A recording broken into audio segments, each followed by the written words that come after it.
Hello, welcome. Python is a high-level interpreted programming language that is widely used for web development, data analysis, artificial intelligence, and scientific computing. It was first released in 1991 and has since become one of the most popular programming languages in the world. One of the main reasons for Python's popularity is its simplicity and readability.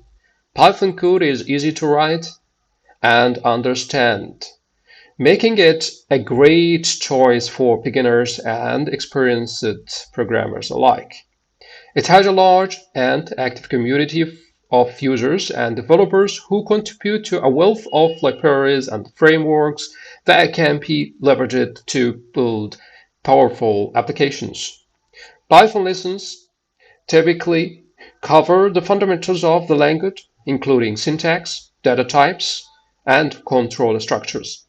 They may also include more advanced topics such as object-oriented programming, error handling, and working with modules and libraries.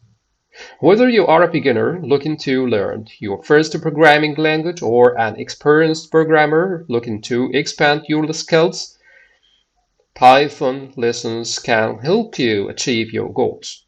By learning Python, you can gain valuable skills that can be applied to a wide range of fields and industries.